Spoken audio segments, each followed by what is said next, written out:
Saudação em Cristo Jesus.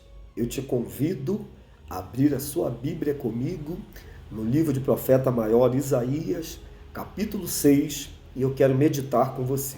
E diz o primeiro verso, capítulo 6, verso 1, diz o seguinte: no ano em que o rei Uzias morreu, eu vi o Senhor. Ele estava sentado em trono alto, e a borda do seu manto enchia o templo. E o verso 2 diz: e acima dele havia serafins, cada um com 6 asas, e com 2 asas cobriam o rosto, com 2 cobriam os pés, e com 2 voavam. E diziam em alta voz, uns aos outros: Santo, Santo, Santo é o Senhor dos exércitos. Toda a terra está cheia da sua glória. Irmãos, o povo de Israel, o povo de Judá, naquela ocasião em que o profeta Isaías foi chamado por Deus, estava vivendo 3 momentos difíceis, ou seja, 3 crises existenciais. E eu quero relatar para você, em poucas palavras, que a primeira crise que o povo estava enfrentando era a crise política. E a Bíblia deixa bem claro, e no ano que morreu o rei Uzias. O rei Uzias foi um rei muito bom para o povo de Judá. Ele trouxe naquela época, primeiramente, prosperidade financeira. Segundo, segurança contra os inimigos. Então ele era um rei que era amado pelo seu povo. Mas esse mesmo rei Uzias, ele peca. Ele comete algo que entristece o Espírito de Deus, porque ele faz algo por orgulho, algo que não lhe foi outorgado fazer. E por isso ele ficou leproso. E diz a Bíblia que ele ficou afastado, morando fora do arraial, fora da cidade, por causa da lepra. E a Bíblia diz que naquele ano, no ano que morreu o rei Uzias já não existia mais. O Senhor estava assentado no alto e sublime trono. Então a gente não sabe dizer ao certo se essa visão foi uma visão do templo, onde Isaías ele visualizou e viu o Senhor assentado, ou se foi uma visão no templo espiritual, na Nova Jerusalém. Mas ele diz: eu vi o Senhor assentado sob o templo, sob o seu trono. Segunda crise social. Era uma época de injustiças, desigualdade entre pessoas pobres e ricas, não eram tratadas de igual modo, homicídios, roubalheiras e outras situações difíceis. O povo também estava vivendo a crise social naquela época em que o rei Uzias morreu. E nós temos aí agora para dizer para você que a terceira crise era a crise espiritual. O povo tinha se afastado de Deus. E foi exatamente nesse momento de crise, como hoje nós estamos vivendo, os dias atuais aqui no Brasil e no mundo, momentos de crise. E por que não dizer crise financeira, crise política, sim, e crise espiritual? E a Bíblia diz: o meu povo perece, está escrito no livro de Oséias. Por que o povo perece? Por falta de conhecimento da palavra de Deus. E lá no livro de Salmos 119, verso 105, a Bíblia vai dizer para mim e para você: lâmpada para os meus pés e luz para os meus caminhos é a tua palavra. Então hoje o Espírito de Deus fala contigo para você se autoexaminar. E eu também me autoexaminar. Porque Isaías, ele estava diante do templo e aqueles serafins, aquela classe de anjos, eles proclamavam a santidade de Deus, porque o nosso Deus é santo.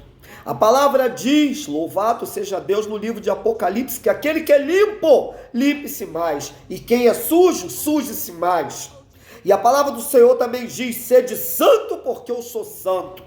Sede santo em toda a vossa maneira de viver. Esta palavra fala muito comigo e fala contigo. Há uma necessidade de nos santificarmos diante do Senhor. E o que me chama a atenção é que mais abaixo aqui a palavra vai dizer: louvado seja Deus. Ele viu ao Senhor, então ele disse: estou perdido, e é o meu fim, pois sou um homem de lábios impuros, e vivo no meio de pessoas de lábios impuros, e os meus olhos viram o Rei, o Senhor dos Exércitos. Deixa eu te falar uma coisa, a responsabilidade é muito grande. Muitas das vezes eu e você precisamos colocar a mão na boca e pedir ao Espírito de Deus para purificar os nossos lábios. Nós precisamos de ter os nossos lábios purificados. Quantas das vezes nós falamos aquilo que pensamos ou achamos e muitas das vezes não nos preocupamos com aquela palavra que está lá no livro de Mateus, que toda palavra ociosa, toda palavra dita, ela vai ser cobrada no dia do juízo. Vamos pedir ao Senhor para botar uma trava nas nossas bocas, pedir graça ao Senhor para colocar uma trava na nossa boca. Vamos vigiar, porque Isaías clamou ao Senhor. Ele disse: eu estou frito, porque meus olhos viram o Senhor e meus lábios são impuros. Ele sentiu a necessidade de clamar a Deus, de pedir misericórdia. Então ali ele se arrepende. É algo tremendo. O arrependimento, a confissão. A Bíblia diz, está escrito no livro de 1 João 9, se confessarmos os nossos pecados, Ele é fiel e justo para nos perdoar. Quero te falar uma coisa nesta noite. Louvado seja Deus, já se passaram das 18 horas, pecou, pede perdão, confessa e se arrepende. Porque aquele que confessa e se arrepende, Deus jamais vai rejeitar um coração contrito e aquebrantado. Nós somos pecadores, mas somos pecadores arrependidos, lavados e remidos pelo sangue precioso de Jesus, quando Ele entregou a sua vida naquela cruz, por amor da minha alma e por amor à sua, como está lá no livro de Evangelho segundo escreveu João 3,16. E a Bíblia diz mais à frente, no verso 6, então um dos serafins voou em minha direção, trazendo uma brasa ardente que ele havia tirado do altar, como uma tenaz, e tocou meus lábios com a brasa e disse: veja, esta brasa tocou seus lábios. Sua culpa foi removida e seus pecados foram perdoados. Que coisa linda! Quando eu e você somos purificados, confessou, pediu perdão e foi purificado, aquele serafim, aquela classe de anjos que adoram no trono de Deus. Santo, santo, santo é o Senhor dos Exércitos. Tocou nos lábios. Eu recebo nesta noite os serafins, os anjos do Senhor tocar nos meus lábios, e eu proclamo na tua vida que você permita que o Senhor toque nos teus lábios, para que o teu pecado seja purificado, para que o meu pecado seja purificado. E a partir daquele momento, Isaías estava purificado para proclamar as boas novas do Senhor. Houve confissão, houve arrependimento e houve perdão. E agora no verso 8, a Bíblia diz que depois que houve aquela purificação, então eu ouvi o Senhor perguntar: quem enviarei como mensageiro a este povo? Quem irá por nós? E o profeta disse: então eu respondi: aqui estou eu, envia-me a mim. E ele disse: vá e diga a este povo.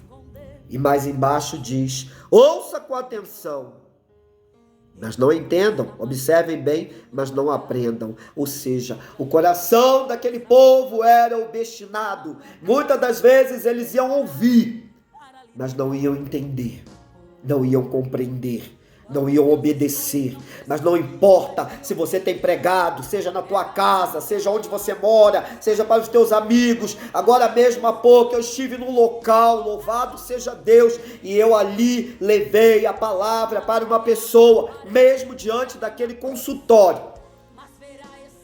Eu não perdi a oportunidade, a Bíblia diz, pregar o evangelho em tempo e fora de tempo. E ali diante daquele odontologista, eu tive a oportunidade de levar as boas novas. Ele ficou maravilhado, porque eu falei do plano de salvação. A Bíblia diz: ide por todo mundo e pregai o evangelho, e todo aquele que crê será salvo.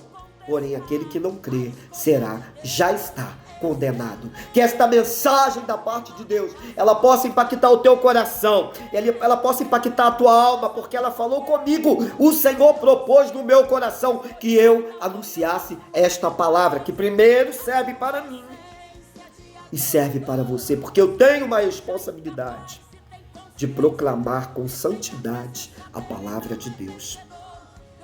Eu posso até enganar alguém, mas não vou enganar ao Espírito de Deus. Por isso, eu sempre digo para as pessoas: não se preocupe com o que as pessoas falam ou pensam. Se preocupe no seu condicionamento, na sua postura, de como você se encontra diante de Deus. Porque é a Ele, ao Senhor dos Exércitos, que você vai prestar conta. Porque Ele conhece o teu deitar e o teu levantar. E que esta mensagem, ela possa falar ao teu coração, porque muito o Senhor falou comigo. E que eu e você possamos ser porta-voz de Deus para levar a sua mensagem a toda criatura, para que o nome do Senhor seja proclamado entre as nações. Isso que vos fala é o diácono Ailton Bernardo, e se você ainda não é inscrita no nosso canal, clique aí e compartilhe as nossas mensagens e seja um divulgador, um propagador da palavra do Senhor. Que o Senhor te abençoe em Cristo Jesus.